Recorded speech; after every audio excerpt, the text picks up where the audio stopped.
បាទជំរាបសួរក៏ដូចជាសួស្តីបងប្អូនអរគ្នាបាទថ្ងៃនេះដែរត្រឹមថ្ងៃទី21ខែ11ឆ្នាំ2025បងប្អូនបាទ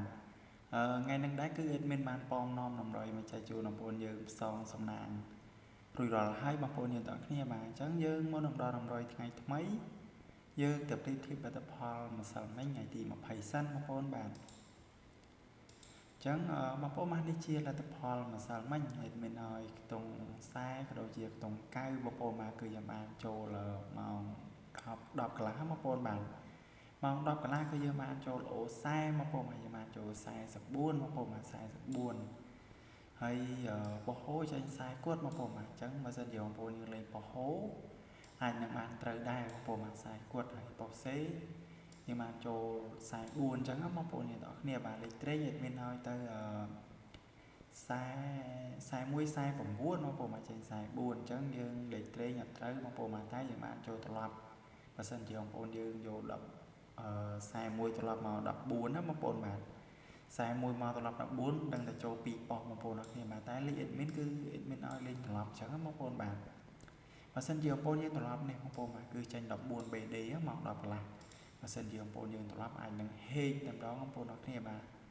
អញ្ចឹងយើងឃើញថាលទ្ធផលយើងត្រូវច្រើនស្រាប់ម៉ោង10កន្លះបងប្អូនយើងទាំងអស់គ្នាបាទអញ្ចឹងយើងកុំឲ្យខាតពេលវេលាយូរយើងទៅមើលម៉ោង1កន្លះតែម្ដងទៅបងប្អូនយើងទាំងអស់គ្នាបាទស្រាប់បងប្អូនយើងឃើញវីដេអូហ្នឹងហើយកុំភ្លេចជួយឲ្យមេដៃ admin ម្នាក់មួយផងបងប្អូនបាទស្រាប់ម៉ោង1កន្លះបងប្អូនយើងទាំងអស់គ្នាយើងឃើញថាយើងបានចូលអូខ្សែទៀតបងប្អូនបាទបើនិយាយទៅយើងបានចូល46បងប្អូនអរគ្នាបាទ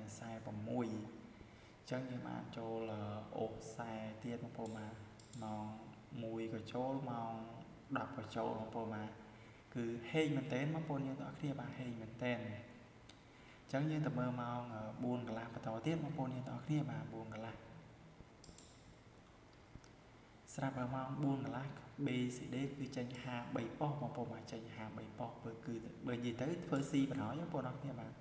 ធ្វើ C សាហាវបណ្ដោយបងប្អូនបាទចេញ53ប៉ោះហើយស្រាប់ខ្ទង់យើងបានចូលខ្ទង់កៅបងប្អូនមក admin ឲ្យអូកៅគឺយើងបានចូល 4A មួយលេខតែគឺ C យើងមួយលេខបងប្អូនអរគ្នាបាទ admin ឲ្យកៅគាត់កៅ5បងប្អូនបាទតែចេញកៅ1បងប្អូនយើងបានចេញកៅ1 C មួយលេខបងប្អូនបាទស្ដាយមែនទែនអត់អីទេយើងបានចូលអូដែរបងប្អូនយើងទាំងគ្នាបាទម៉ោង4យើងត្រូវមកប៉ុស្បងប្អូនបាទត្រូវអូបាទត្រូវអូមួយរយៈហ្នឹងបងប្អូនបាទអញ្ចឹងយើងទៅមើលម៉ោង6បន្តទៀតបងប្អូនម៉ោង6កន្លះតើត្រូវឬខុសអញ្ចឹងបងប្អូនបាទស្រាប់វេនម៉ោង6កន្លះគឺយើងឃើញថាយើងបានចូលអូទៀតបងប្អូនយើងទាំងគ្នាបាទចូលទាំងខ្ទង់កៅក៏ដូចជាខ្ទង់ខ្សែបងប្អូនបាទខ្ទង់កៅគឺយើងបានចូលប៉អាបងប្អូនបាទប៉អានេះបងប្អូនបាទប៉អាគឺយើងបានចូល93ហើយខ្សែយើងបានចូល43 46បងប្អូនបាទ43 46អញ្ចឹងខ្សែយើងបានចូល2ប៉ោះកៅយើងបានចូល1ប៉ោះសរុបមកគឺចូល3ប៉ោះបងប្អូនបាទចូលច្រើនពេលយប់អញ្ចឹងហើយលេខត្រឡប់ចូលមួយលេខបងប្អូនបាទនេះបងប្អូនបាទ59 95 admin ឲ្យ95ចេញ59អញ្ចឹងយើងបានចូល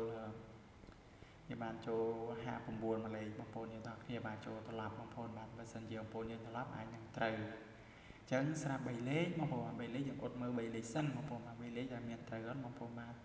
admin ឲ្យ094 072អញ្ចឹងអត់មានចេញបងប្អូនទាំងគ្នាបានចេញ274វិញបងប្អូន274ហើយមក041វិញអញ្ចឹងបងប្អូនបាទadminឲ្យ049ចេញ041អញ្ចឹងវាយកលេខ9ឡើងលើវិញបើសិនជា9នឹងយកមកធ្វើលេខ6អាចនឹងបានត្រូវអញ្ចឹងបងប្អូនបាទអញ្ចឹងយើងឃើញថា3លេខយើងអត់ត្រូវទេបងប្អូនយើងទាំងគ្នាបាទស្រាប់បងប្អូនយើងឃើញវីដេអូហ្នឹងហើយបងប្អូនយើងទាំងគ្នាបាទវីដេអូដែល admin ធ្វើតម្រុយបងប្អូនគ្រាន់តែចុចមេដៃម្នាក់មួយផងបងប្អូនយើងទាំងគ្នាបាទស្រាប់បងប្អូនយើងដែលមើលតាម Facebook បងប្អូនកុំភ្លេចជួយ like ជួយ share ម្នាក់មួយផងបងប្អូនយើងដែលមើលតាម YouTube បងប្អូនគ្រាន់តែចុចមេដៃហើយនឹងចុចសញ្ញាជាវម្នាក់មួយទៅបងប្អូននឹងទទួលបានតម្រុយថ្មីល្អមើលជារៀងរាល់ថ្ងៃហើយ admin ក៏មាន like លទ្ធផលចែកជូនបងប្អូនមើលដែរបងប្អូនយើងទាំងគ្នាបាទអញ្ចឹងបងប្អូនអរគ្នាបាទគឺកុំឲ្យខាតពេលវេលាយូរបងប្អូនបាទគឺ admin សុំលុបកម្រយ ដោយថ្ងៃចាស់សិនបងប្អូនយើងទាំងអស់គ្នាបាទដាក់តម្រុយថ្ងៃថ្មីចែកជូនបងប្អូនយើងផ្សងសំណាងបន្តទៀតបងប្អូនយើងទាំងអស់គ្នាបាទសើមកថ្ងៃថ្មីថ្ងៃទី21យើងនឹងហេងបន្តទៀតបងប្អូនយើងទាំងអស់គ្នាបាទថ្ងៃទី21បងប្អូនបាទអញ្ចឹងយើងថ្ងៃទី21អញ្ចឹងស្រាប់មកលេខត្រេងបងប្អូនមកលេខត្រេងគឺយើងមាន65បងប្អូនបាទ65 69ហើយនឹង13 19បងប្អូនមកយើងមាន65 69 13 19អញ្ចឹងស្រាប់លេខអូបងប្អូនមកលេខអូយើងមានដូចជាអូ60អូ10បងប្អូនបាទ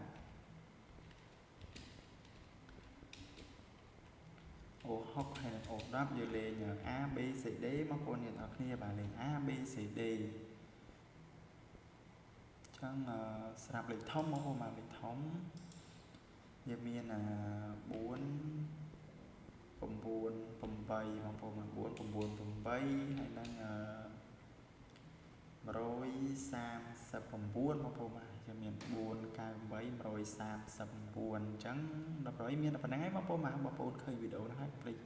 ជួយ like ជួយ share ឲ្យ admin ម្នាក់មួយផងបងប្អូនបាទទាំងខ្ទង់60ក៏ដូចជាខ្ទង់10គឺល្អទាំងពីរខ្ទង់បងប្អូនអាចយកលេខម៉ោង10ម៉ោង1ម៉ោង